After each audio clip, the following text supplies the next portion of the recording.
Topic चल रहा था भारत के भौतिक प्रदेश है ना। और भारत के कितने भौतिक प्रदेशों में बांटा गया भारत को? 6। कितने भौतिक प्रदेशों में? 6।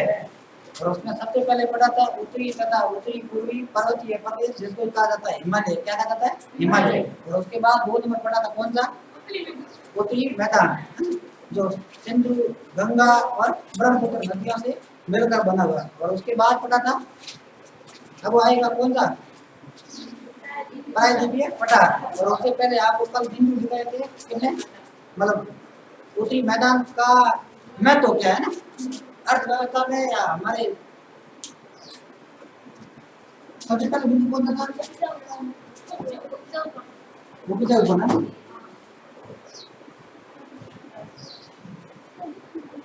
उपजाऊ का अर्थ है मैदानों का निर्माण हमेशा किससे होता है? नदियों से। किससे? नदियों से। और नदियों द्वारा जो मिट्टी लाई जाती है उसको कहा जाता है जलोढ़ मृदा। कैसी मृदा? जलोढ़ मृदा। कैसी मृदा? जलोढ़। और जो उत्तरी मैदान है वो किससे बना हुआ है? नदियों, सॉरी, नदियों के निक्षेप से बना हुआ। किससे? नदियों के निक्षेप से। और यहाँ मिट्टी कौन सी पाई जाती है?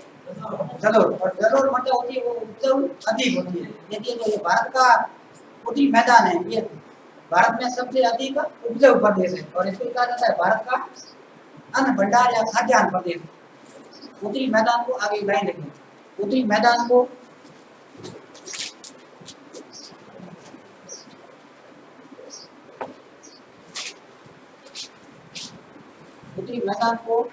भारत का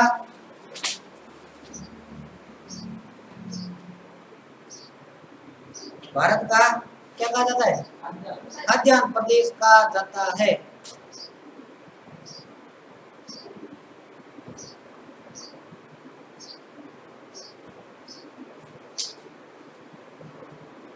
उत्तरी मैदान को भारत का खाद्यान्न प्रदेश कहा जाता है।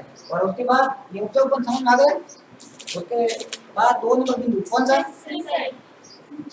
सिंचाई।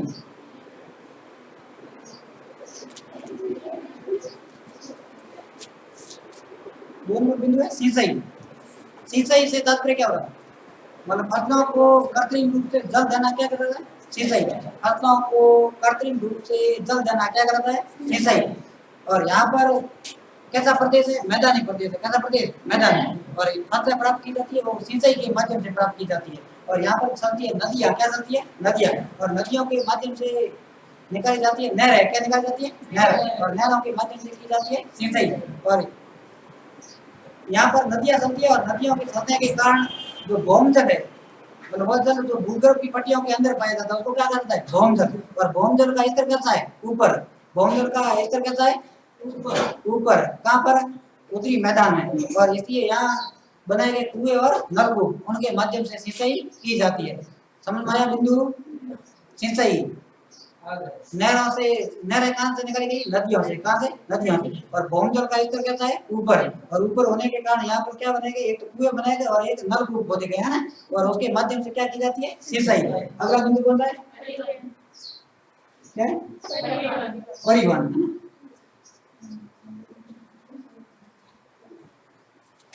परिवहन किसे कहते हैं?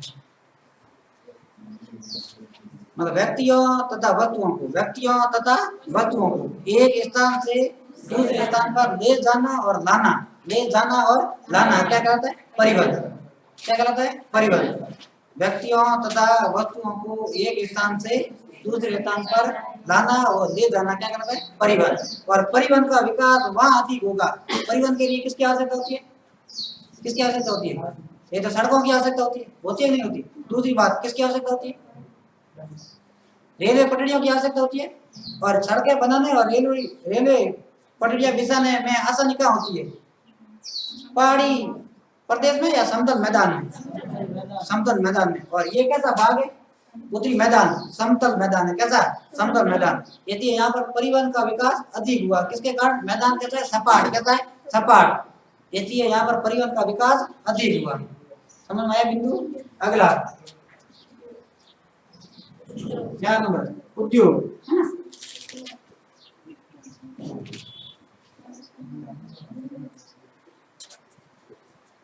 उद्योग में क्या किया जाता है?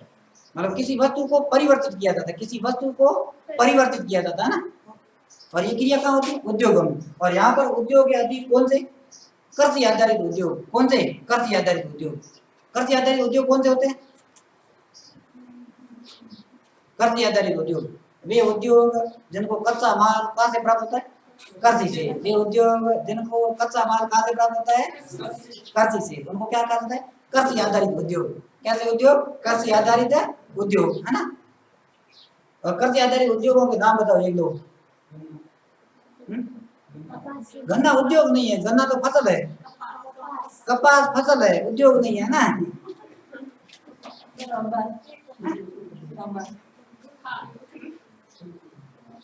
सूती वस्त्र उद्योग। और कौन सा? कौन सा? हाँ, जूट उद्योग और सूती वस्त्र उद्योग, है ना। और इनको कच्चा माल कहाँ से प्राप्त होता है? कृषि से। और यहाँ पर कृषि अधिक की जाती है। और यहाँ पर कौन से? कृषि आधारित उद्योगों के साथ साथ अन्य उद्योगों का भी विकास हुआ, है ना। अगला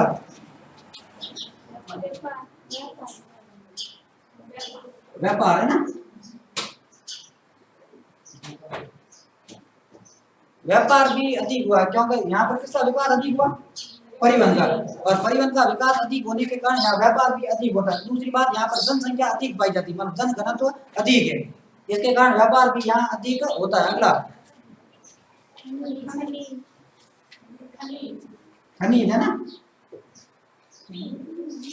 खनिज किसे कहते हैं? खनिज मतलब वे कार्बनिक या अकार्बनिक पदार्थ। वे कार्बनिक या अकार्बनिक, लिख दो कहीं, है ना। लिखी नहीं है, लिख दो। वे कार्बनिक या अकार्बनिक पदार्थ।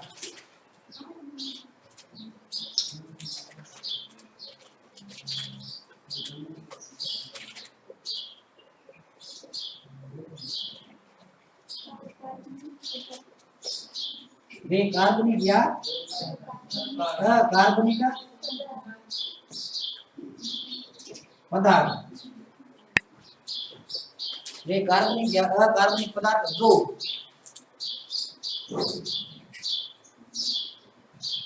जो खनन प्रक्रिया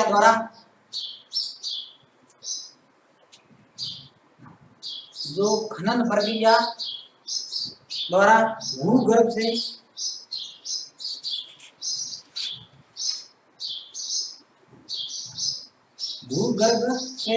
खोद कर निकाले जाते हैं।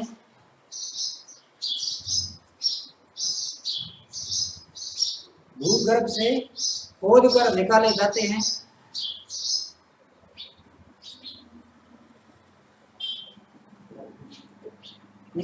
हैं तथा जिनका निश्चित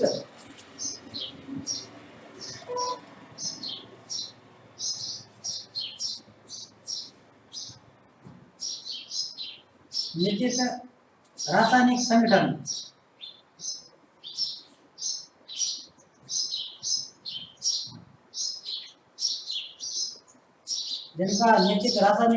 व अपने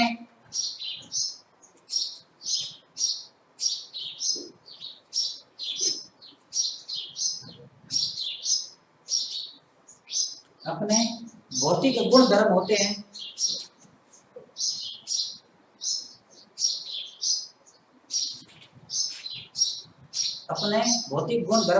उन्हें खनिज कहते हैं।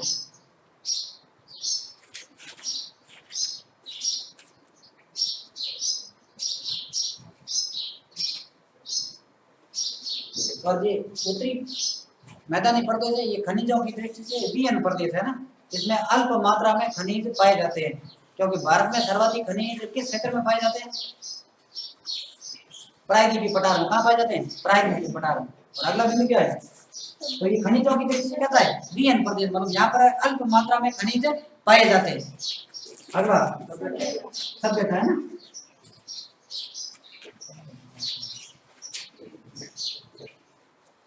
यहाँ पर पाई जाती है नदियां, और नदियों के किनारे भारत की धार्मिक स्थल स्थित है, जैसे वृंदावन है, मथुरा है, समझ आ रही? वाराणसी है, ये किसमें है? उत्तरी मैदान में।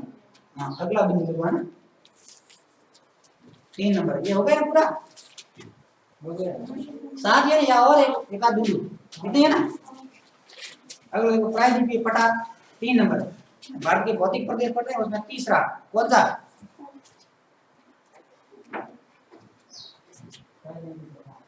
प्रायद्वीपीय पठार, और इसको कहते हैं दक्षिण का पठार, है ना?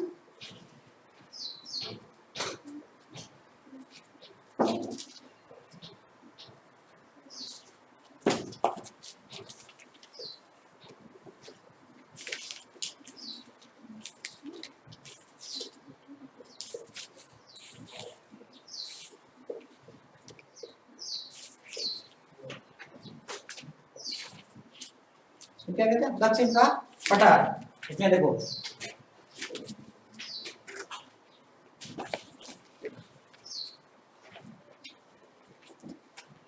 यह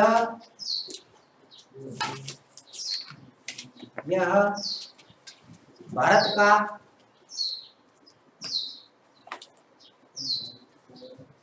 सबसे प्राचीनतम भाग है।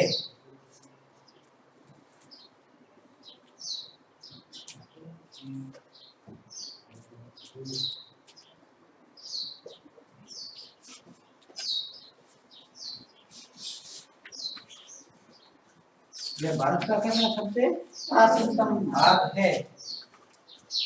इसकी आकृति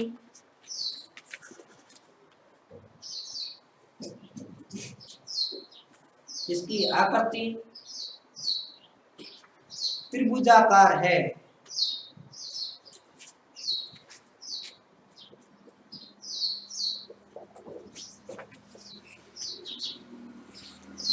कैसी है? त्रिभुज की आकृति है ना, जिसके आधार में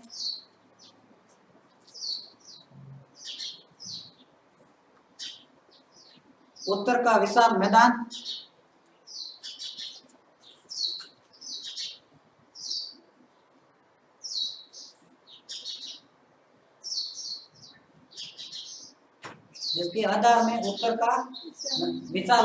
तथा शीर्ष में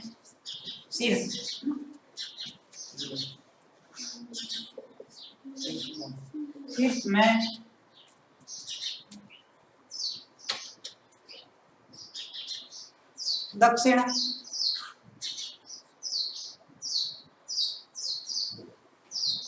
में स्थित कन्याकुमारी है।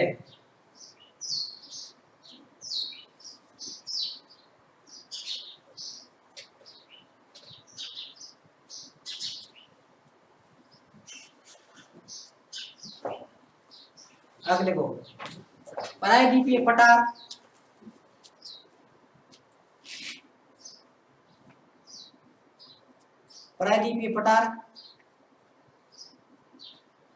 भारत के भौतिक प्रदेशों में सबसे बड़ा भौतिक प्रदेश है।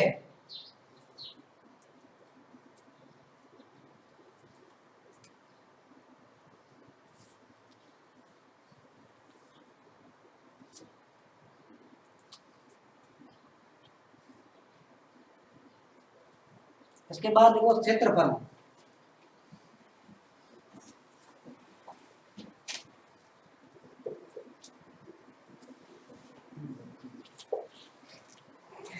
क्षेत्रफल 16 लाख वर्ग किमी, कोष्टक करना लगभग, देख रहे हैं? 16 लाख वर्ग किमी, कोष्टक करना लगभग, है ना?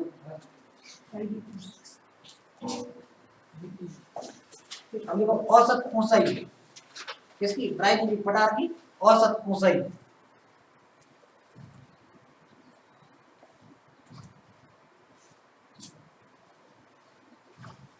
600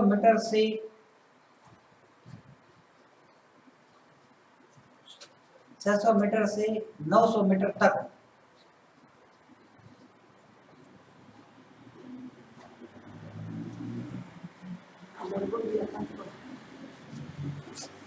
हाँ, उसके बाद उत्पत्ति।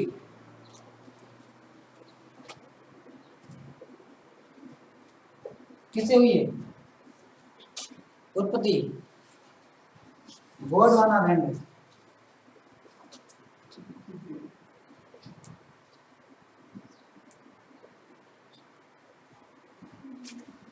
उत्पत्ति किससे हुई? गोंडवाना लैंड है ना। पेंजिया के दो भाग थे, एक कौन सा? अंगारा लैंड और दूसरा गोंडवाना लैंड। उसमें ये किसका भाग है?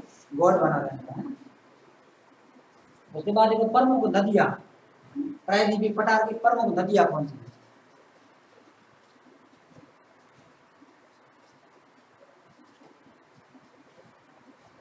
कृष्णा,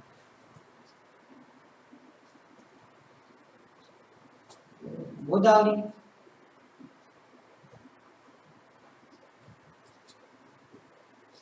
कावेरी।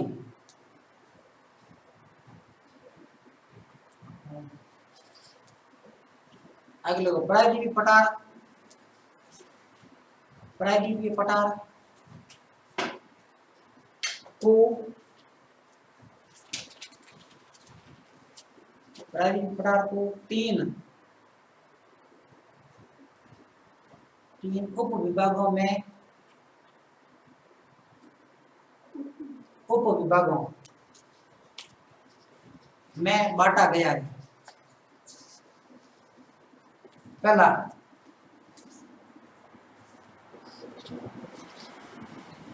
मध्य उच्च भूमि, एक नंबर है। मध्य उच्च भूमि, दो नंबर दक्कन का पठार,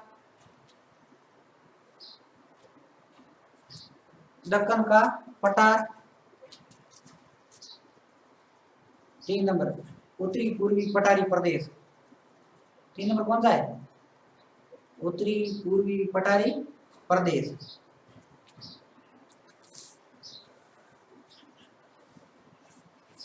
अब वापस एक नंबर लिखवा ना, कौन सा?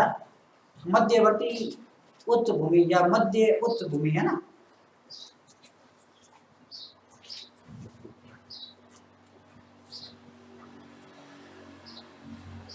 मध्यवर्ती उच्च भूमि ठीक क्या? अगले इसकी औसत ऊंचाई,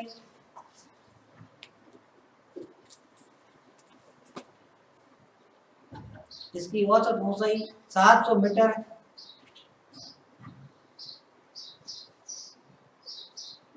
से 1000 मीटर तक है।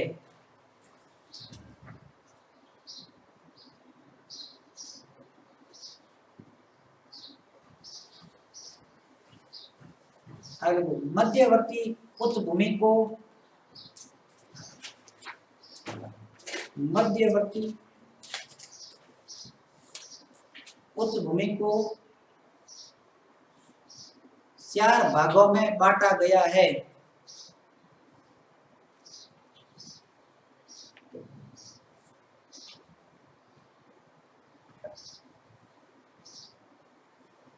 एक नंबर मालवा का पठार,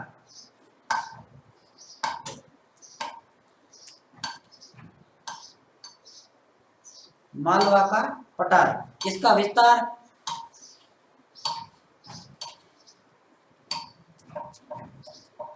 इसका विस्तार मध्य प्रदेश,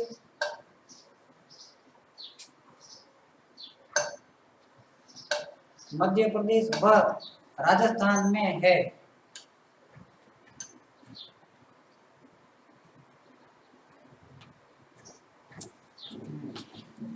ठीक है।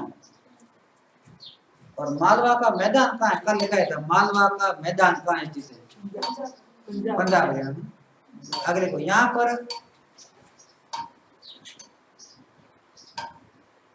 पर काली मृदा पाई जाती है।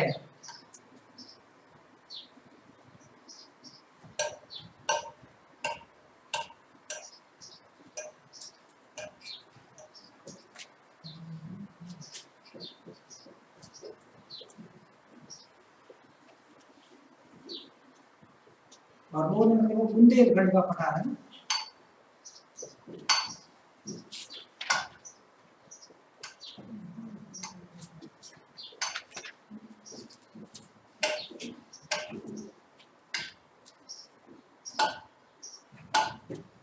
बुंदेलखंड के पठार का विस्तार लिखिए नहीं,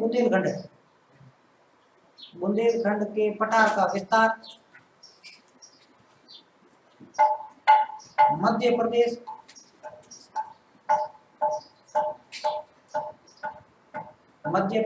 व उत्तर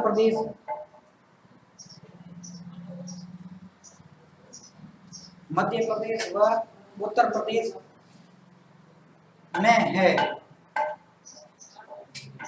तो मालवा का पठार भारत के किन राज्यों में है? ये तो कौन सा? मध्य प्रदेश और दूसरा राजस्थान है। और दो नंबर पठार कौन सा प्रदेश है? बुंदेलखंड। और इसका विस्तार कहाँ है? मध्य प्रदेश और उत्तर प्रदेश है। और यहाँ पर कौन सी मृदा पाई जाएगी? काली मृदा। देख दो, यहाँ पर काली मृदा पाई जाती है। देखिए आप, बुंदेलखंड का पठार बीहड़,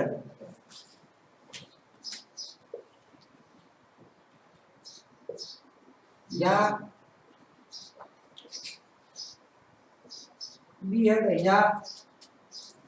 उत्कार भूमि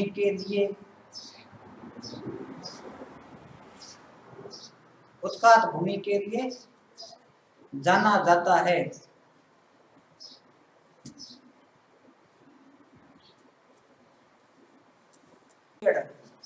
किस नदी के? इसको एक लाइन लिख दो। सर्वाधिक बीहड़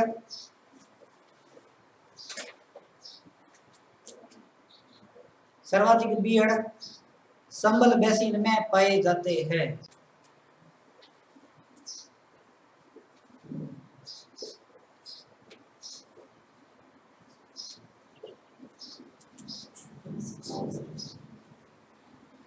तीन नंबर देखो, बुंदेलखंड का पठार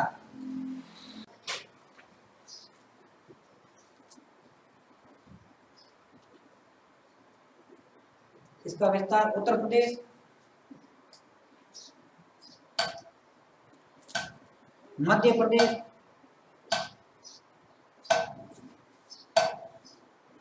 व छत्तीसगढ़ राज्यों में है। छत्तीसगढ़ राज्य में है ना?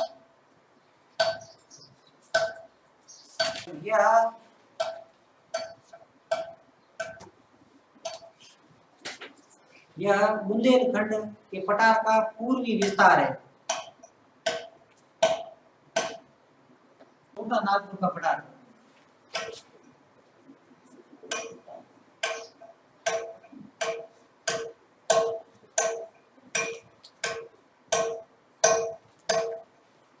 नागपुर का पठार।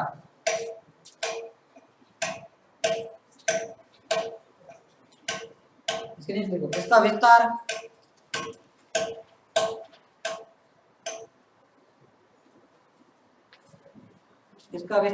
कौन से राज्य में? झारखंड में है।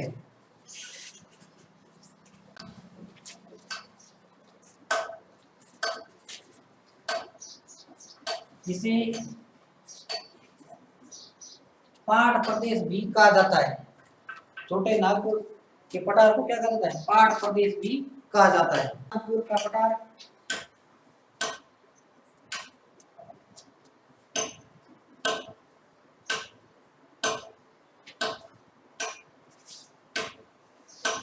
छोटा नागपुर का पठार खनिजों की दृष्टि से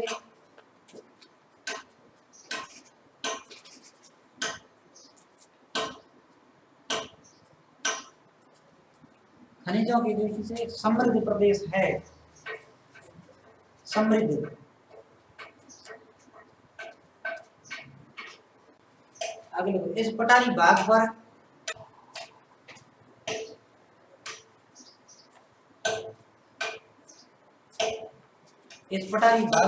छोटे छोटे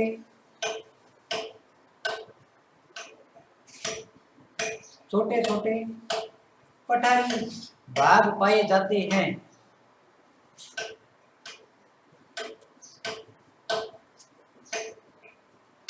जैसे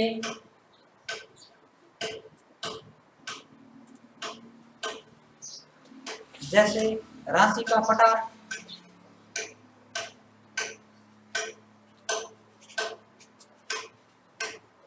राशि का पटार, हजारीबाग का पटार,